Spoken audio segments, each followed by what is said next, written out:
শিখবেন, এটাই তো ঠাকুর শিখিয়ে গেছেন। ঋত্বিক দাদারা যখন আলোচনা করেন তখন খুব মন দিয়ে শুনতে হয়, কারণ ঠাকুর বললেন ঋত্বিক দাদাদের ঘরে চড়েই তো ঠাকুর আসেন।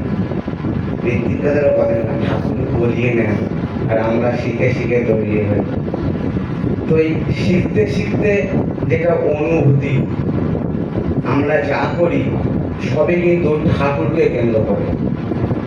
পূজ্যপাদ আচার্যদেব যা করছেন ঠাকুরের বলাগুলি।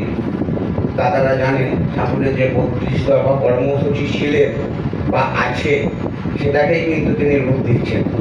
অবিন দাদাও কিন্তু একই করছেন, অর্থাৎ মন কিন্তু ঠাকুর। কিন্তু এই ঠাকুরের জায়গায় আমরা আবেগ বশীভূত হয়ে কিছু কিছু কথা, কিছু কিছু কর্ম করে ফেলি। এগুলোকে মাঝে মাঝে আত্মসমালোচনা করাও লাগে, কারণ নিজের আত্মসমালোচনা করাই হচ্ছে ঠাকুরের তৈরি হওয়া। কারণ মূল কাজ হচ্ছে ঠাকুরের তৈরি হওয়া, এটাই মূল কাজ। আমরা এখন একটা কথা বলছি, শুনছি, আমিও শুনছি, ভবিষ্যৎ আসার জন্য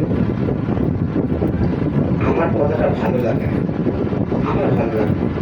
কারণ আমরা কখনো চেয়েছিলাম ঠাকুর আমার মধ্যে থেকে চলে যাক? কখনো চাই। যখন বড়দা ছিলেন কখনো চেয়েছিলাম বড়দা আমাদের মধ্যে থেকে চলে যাক? কখনো চাই। যখন শেষে দাদা ছিলেন তখনও চাইনি তিনি আমাদের মধ্য থেকে চলে যাক। তাহলে আমরা কখনোই চাইনি ঠাকুরের যে পরম্পরা আমাদের মধ্যে থেকে চলে যায়। আর যদি বলি ভবিষ্যৎ আচার্যদের, তাহলে আমরা কি চাইছি? আচার্যদেব আমাদের মধ্যে থেকে চলে যাক, তবে তিনি ভবিষ্যৎ আচার্যদেব হবেন। এই যাওয়াটা কি ঠিক? আমি চাই আমার আচার্যদেব দীর্ঘদিন, সারা জীবন, সারা জনম বেঁচে থাকুক। আমরা এটাই চাই। তাহলে আমরা কি করতে চাইছি আর কি বলতে চাইছি?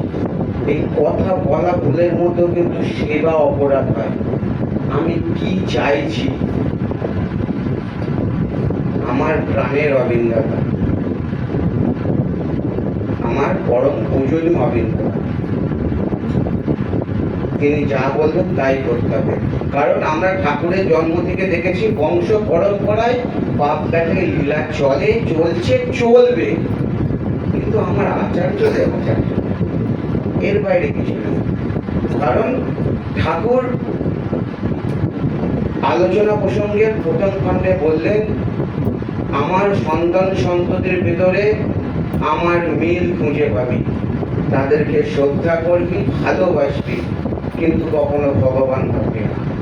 তাই বলা ছিল দাদা। তাহলে ঠাকুর কি বলতেন বাণীতে? ইষ্টগুরু পুরুষোত্তম, প্রতীক গুরুর বংশধর, রেত শরীরে সুপ্ত থেকে জ্ঞান্ত তিনি নিরন্তর। আমরা ভাবি, আমরা বলি যে আচার্যই একমাত্র সেই প্লুত শরীর, কিন্তু কথাটা কিন্তু তা নয়। ইষ্টগুরু পুরুষোত্তম, যিনি আমার ইষ্ট, তিনি আমার গুরু, তিনি আমার পুরুষোত্তম। তারপরে দেখবেন একটা কমা আছে, হাইফেন আছে, প্রতীক গুরু বংশধর, অর্থাৎ যেই বংশধরের মধ্যে তার প্রতীককে রক্ষা করা যায়, দেখা যায়, লক্ষ্য করে।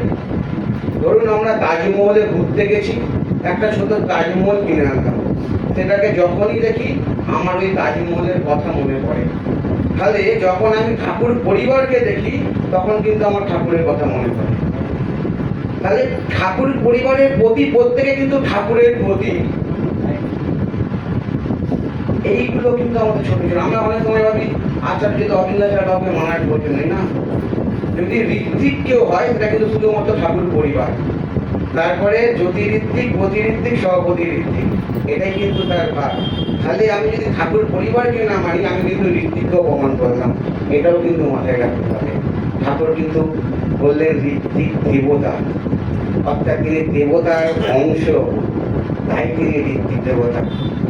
ছোটখাটো জিনিসগুলো আমাদেরকে একটুখানি বুঝিয়ে নিয়ে চলতে হবে, আবেগ বশীভূত হয়ে যেন সেবা অপরাধ না হয়। সকলে ভালো থাকবেন, আনন্দে থাকবেন। জয় গুরু।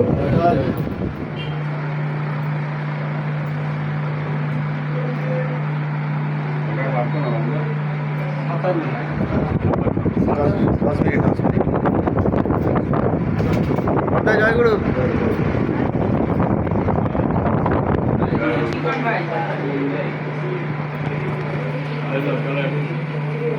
এখন গুণপাড়ার দিকে দিবাচ্ছ না সকালে